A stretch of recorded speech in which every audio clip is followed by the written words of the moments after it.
Good morning, dear students.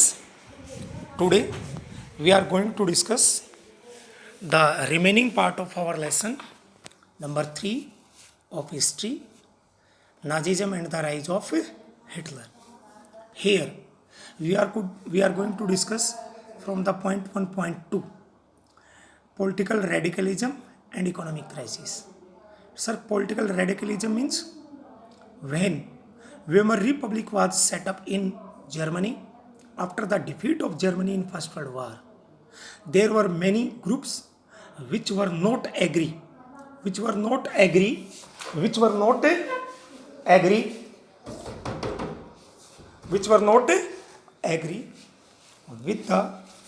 work of Weimar Republic government. उनमें से एक पर्टिकुलर ग्रुप था स्पार्टियस्ट लीग. ये वहाँ पे चाहते थे कि जर्मनी में भी उस प्रकार की गवर्नमेंट सेटअप हो जैसी बोल्शेविक रिवॉल्यूशन के बाद में, अर्थात अक्टूबर 1917 में व्लादिमीर लेनिन की गाइडेंस में जो गवर्नमेंट बनी थी उस प्रकार की गवर्नमेंट हो, न कि जैसे पहले फरवरी 1917 में जो प्रोविजनल गवर्नमेंट जिसको केरेंस्की लीड कर रहा था रसिया में, उस प्रकार की ना बने. इसी प्रकार Soviet workers means union of workers और सेलर्स मीन जो शिप में काम करते हैं वो सेटअप की गई. सर, ये यूनियंस क्यों सेटअप होती हैं? किसी वर्कर को रिमूव कर दिया जाए, परेशान किया जाए, वर्किंग आवर्स बढ़ा दें, सैलरी कम दें, तो उनके वेलफेयर के लिए यूनियंस वर्कर्स के द्वारा सेटअप होती हैं. ये सेटअप हुई. इस प्रकार बर्लिन का जो पॉलिटिकल एटमॉस्फेयर था जर्मनी में, वो इस प्रकार की बातों से भर गया कि जैसी रसिया में बोल्शेविक टाइप की गवर्नमेंट सेटअप हुई थी वो हों, न कि वेमर रिपब्लिक टाइप. आपने देखा होगा इसके विपक्ष में कौन थे, अर्थात इसके विपक्ष में थे और वेमर रिपब्लिक के फेवर में थे, वो थे सोशलिस्ट, डेमोक्रेट्स एंड कैथोलिक्स.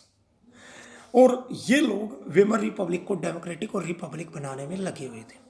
आगे चल के वेमर रिपब्लिक ने रिटायर्ड आर्मी पर्सन, जिसको वार वेटरन्स कहते हैं, जो पास्ट में युद्ध में भाग ले चुके थे, जिनके ग्रुप का नाम था फ्री कॉर्प्स, उसकी मदद लेता है वेमर रिपब्लिक अर्थात गवर्नमेंट, और स्पार्टियस्ट लीग के जो लोग थे उनको कुचल देती है. बट वो मेंबर्स बड़े क्रोधित होते हैं और आगे चल के जर्मनी में communist party of Germany setup करते हैं. इस प्रकार कम्युनिस्ट और सोशलिस्ट लोग एक दूसरे के कट्टर दुश्मन हो गए और इसी चीज़ अर्थात इसी पॉलिटिकल इंस्टेबिलिटी का जो माहौल था उसने हिटलर को पावर में आने के लिए मौका दे दिया. आइए, पॉलिटिकल रेडिकलाइजेशन का मीनिंग क्या होता है? बड़ी तेजी से किसी चीज़ का सॉल्यूशन आना. आगे चल के जैसा मैंने आपको ट्रीटी ऑफ वर्साई पढ़ाया है, ट्रीटी ऑफ वर्साई में आपने देखा जर्मनी का 10% पॉपुलेशन, 13% जियोग्राफिकल एरिया, इसी प्रकार $6 मिलियन या पाउंड उसके ऊपर आपने देखा होगा जी वार कंपनसेशन उसको देना था, रिपारेशन देना था. इससे जर्मनी की इकोनॉमिक कंडीशन 1923 में 4 साल तक पे किया, 23 में आते आते खराब हो गई. क्यों? क्योंकि जर्मनी ने फर्स्ट वर्ल्ड वार को लड़ने के लिए बेटा लोन लिया था. दूसरा, जो पेमेंट करनी पड़ती थी वो गोल्ड में करनी पड़ती थी. रिपारेशन पेमेंट. सर, रिपारेशन पेमेंट मीन्स हमसे कोई गलती हो जाए उसके बदले हमें जो पेमेंट करना पड़े अगले की नुकसान को पूरा करने के लिए, वो रिपारेशन. इससे वहाँ का जो गोल्ड रिसोर्स था, गोल्ड रिजर्व था, वो डिप्लेट हो गया, कमज़ोर पड़ गया, जिसकी कमी हो गई. जर्मनी ने इसलिए अलाइड कंट्रीज़ को जो रिपारेशन पे करना था वो मना कर दिया. इससे फ्रांस, जो अलाइड कंट्रीज़ का पार्ट था, इसने जर्मनी का लीडिंग एडवांस्ड इंडस्ट्रियल एरिया रूहुर जिसका नाम था, जहाँ कोयला भी खूब था, उसको कंट्रोल में ले लिया. जर्मनी ने इसका रिटालेट किया, इसका प्रतिरोध किया, बट लड़ाई लड़के नहीं किया, आमने सामने नहीं किया. जर्मनी ने पैसिव तरीके से, एक्टिव वे से नहीं, पैसिव तरीके से किया, चुपचाप किया, और अपनी जो करेंसी जिसका नाम मार्क था उसकी प्रिंटिंग बहुत ज़्यादा कर दी.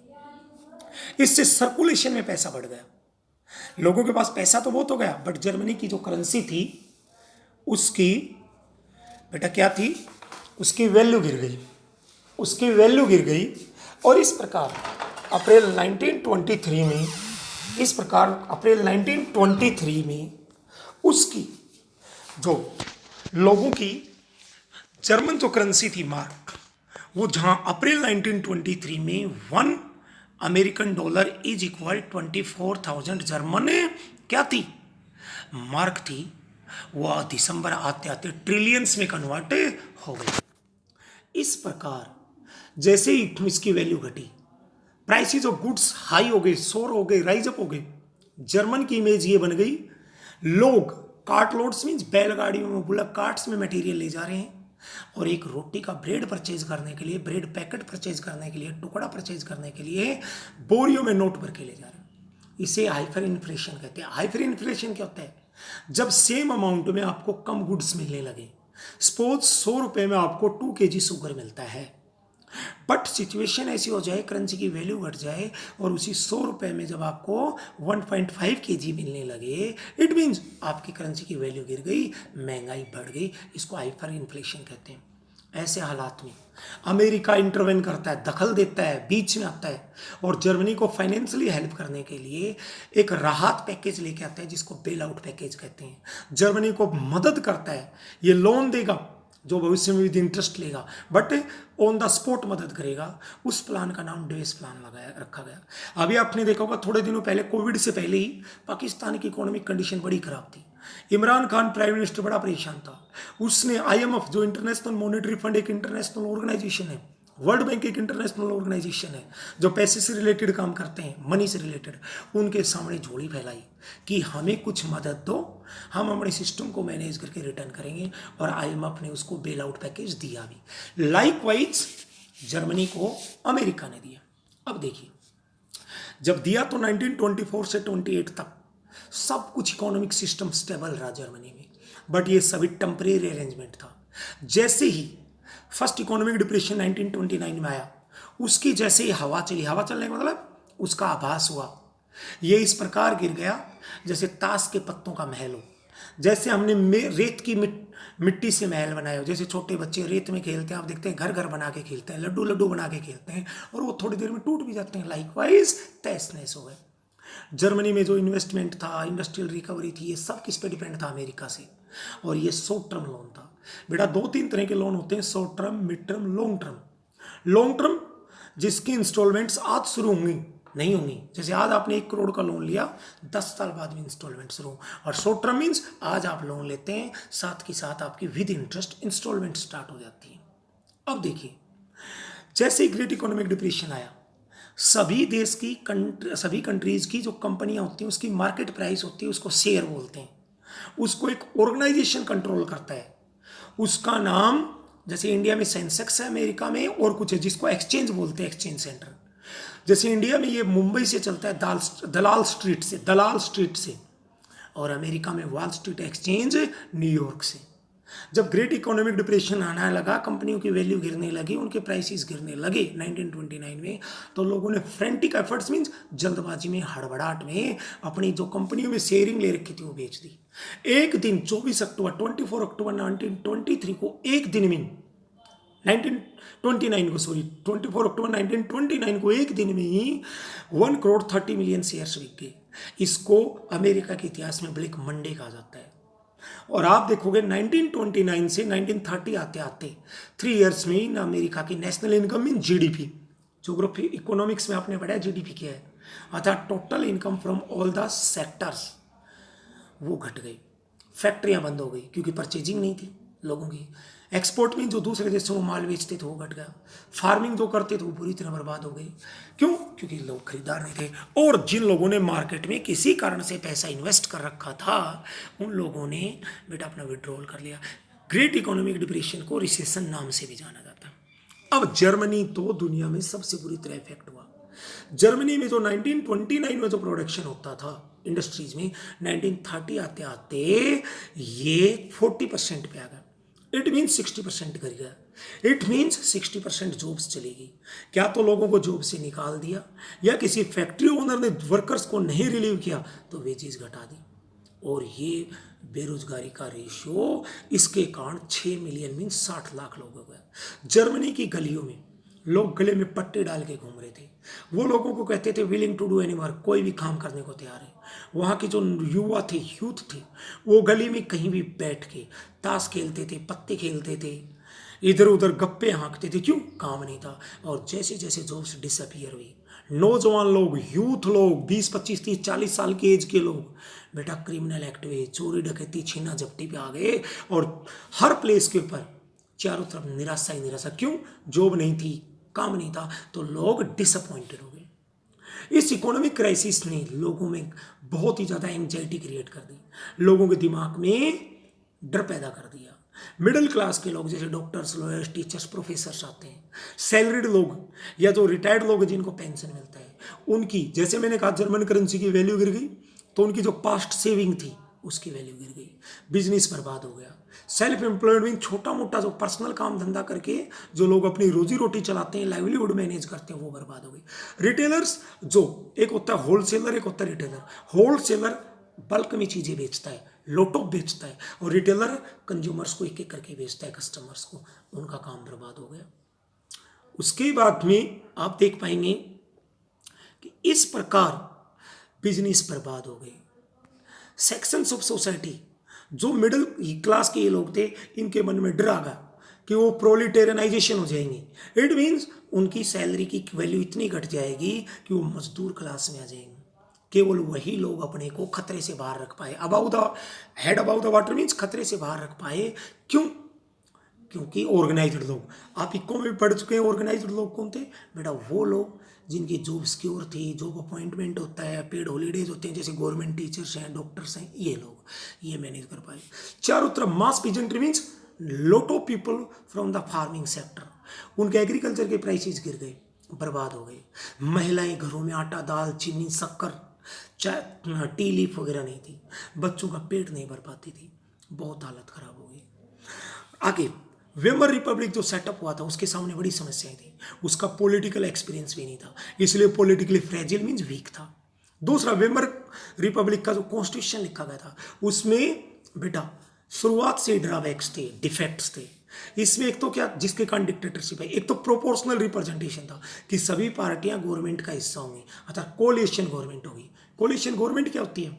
जब एक से ज़्यादा party, when more than one party form the government. और आप देखते हैं जहाँ एक से ज़्यादा पार्टियाँ सरकार बनाती हैं, वहाँ डिसीजन मेकिंग में बड़ी गड़बड़ आती है। इसका एग्जाम्पल आप फिलहाल महाराष्ट्र में देख रहे हैं, जहाँ पे उद्धव ठाकरे जी सीएम, और आप देखते हैं 3 पार्टीज की गवर्नमेंट है, कांग्रेस, एनसीपी शरद पवार जी की, और तीसरा शिवसेना उद्धव ठाकरे की। आप देखते हैं पिछले एक वीक में उद्धव ठाकरे और एनसीपी प्रमुख शरद पवार जी के बीच में बार बार मीटिंग्स हो रहे हैं, क्योंकि कोविड-19 वहाँ कंट्रोल नहीं हो रहा और हालात बड़े खराब हो रखे हैं।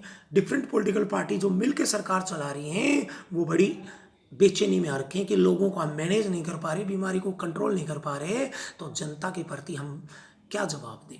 आगे एक वहाँ पे आर्टिकल 48 था वहाँ के कॉन्स्टिट्यूशन में, जिसके तहत प्रेसिडेंट को पावर थी। According to article 48, president has the power to suspend the rights of the people, देश में नेशनल इमरजेंसी लागू कर दे और अपनी मर्जी से रूल कर सके। इस प्रकार इस आर्टिकल 48 का बहुत बार यूज हुआ, ये भी वहाँ पे एक प्रॉब्लम थी। उसके बाद में हिटलर कैसे पावर में आया बेटा? आप देखते हैं हिटलर्स राइज टू पावर।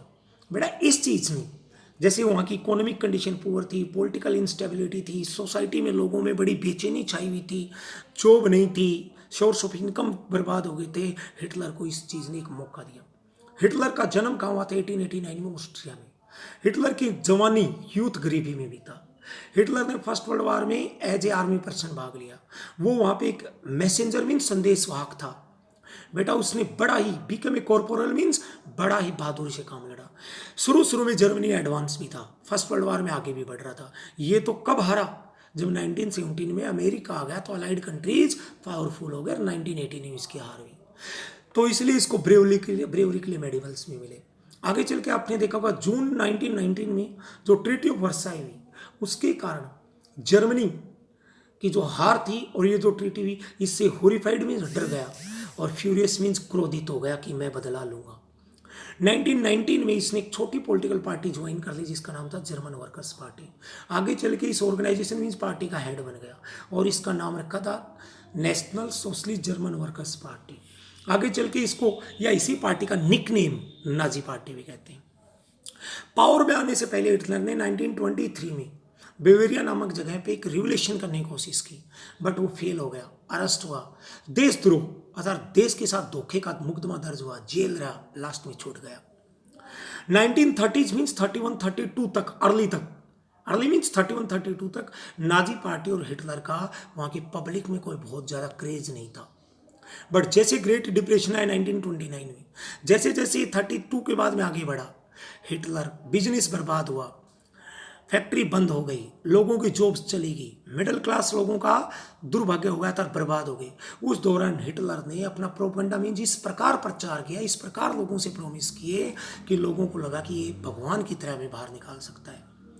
जो पार्टी नाजी 1928 में वहाँ की पार्लियामेंट इलेक्शन में, जैसे हमारे यहाँ लोकसभा इलेक्शन होता है, लाइकवाइज वहाँ की पार्लियामेंट का इलेक्शन जो हुआ, रिचटेक का जो इलेक्शन हुआ, उसमें 2.6% वोट लेके बहुत पीछे थी। वो आफ्टर 4 ईयर्स जब 32 में इलेक्शन हुआ तो उसको 37% वोट मिले और वो पार्टी सरकार बनाने की कंडीशन में आ गई, मेजोरिटी प्राप्त कर पाई। अब आप देखो सर, इसके पीछे कारण क्या थे? इसमें कारण थे हिटलर के पावर में आगे कारण के कारण, एक तो इकोनॉमिक क्राइसिस, दूसरा हिटलर एक बड़ा ही जबरदस्त स्पीकर था, एक अच्छा ही भाषण देने वाला था। जैसे अपने मनीष सर, कभी आपने देखा होगा प्रेयर में आते हैं, कभी कभी आपने देखा होगा अपने ग्रुप में स्कूल में आते हैं, आपने देखा होगा किस प्रकार गैदरिंग करके और आप में जोश और जुनून भरते हैं। उनके बात रखने का ही तरीका अलग है।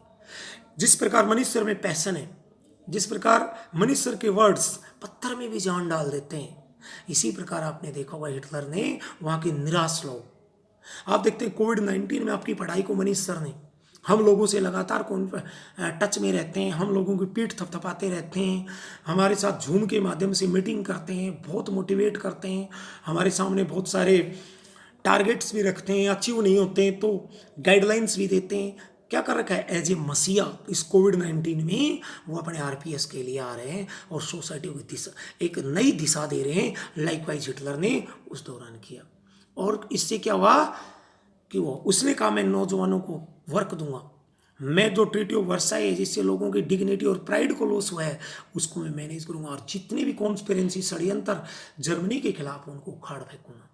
दूसरा, हिटलर ने मोदी जी की तरह, जैसे वो नॉर्थ ईस्ट में जाते हैं या साउथ में जाते हैं तो वहीं की ड्रेस, वहीं की लैंग्वेज में भाषण देते हैं, स्पीच देते हैं, वहीं की पर्टिकुलर ड्रेस पहनते हैं, चाहे वो हैट हो। लद्दाख में जाते हैं तो वहाँ की ड्रेस पहनते हैं। उसने ऐसे रिचुअल्स का सहारा लिया, परंपराओं का सहारा लिया, जैसे आपने देखा होगा स्वास्तिक का सिंबल है लाइकवाइज। दूसरा, हिटलर जब पार्टी में, जैसे मोदी जी कोई रैली ऑर्गेनाइज करते हैं, आपने देखा होगा भाई और बहनों, क्या ऐसा होना चाहिए या नहीं? जिन्होंने देश को लूटा उनको जेलों के पीछे, सलाखों के पीछे जेल में डालना चाहिए या नहीं? बताओ, मैं तो आपका सेवक हूँ, मैं तो देश का प्रधान सेवक हूँ। आपने देखा होगा किस प्रकार, इसी प्रकार आप देखते हैं कोविड-19 में पूरे इंडियंस को यूनाइट करने के लिए उन्होंने कभी ताली बजवाई, कभी थाली बजवाई, कभी मोमबत्ती जलवाई, कभी बालकोनी में बाहर बुलाया, कभी डॉक्टर्स पुलिसमैन को कोरोना योद्धा का नाम दिया, उनका सम्मान करो। इवन तक आप देखते हैं हमारा कोई कॉल हम करते हैं तो कोरोना योद्धा के लिए हम सम्मान रखें। आप देखते हैं आपके मोबाइल का रिंगटोन भी पहले यही बजता है, फिर कोई कॉल कनेक्ट होता है। लाइकवाइज बेटा, हिटलर ने भी स्वास्तिक का सिंबल था, नाजी सैल्यूट था, बीच बीच में तालियां बजवाने का सिस्टम था, वो मैनेज किया। नेक्स्ट, इस प्रकार नाजी प्रोपेगेंडा ने हिटलर को बड़े चतुराई से, बड़े स्किलफुली एज ए मसीहा, एज ए भगवान के तौर पे पेश किया। अब मसीहा क्या होता है? वो व्यक्ति जो बुरे वक्त में, डिस्ट्रेस टाइम में, बुरे वक्त में लोगों को बाहर निकाल पाए। और इस प्रकार एक ऐसी इमेज बनी जिसने लोगों को अपनी तरफ अट्रैक्ट किया कि अब उनका टूटा हुआ प्राइड, टूटी हुई डिग्निटी उनको मिलेगी और उनको बिल्कुल सारी चीज़ें मैनेज होंगी। Okay dear students, we would study the remaining part in next Zoom class and video.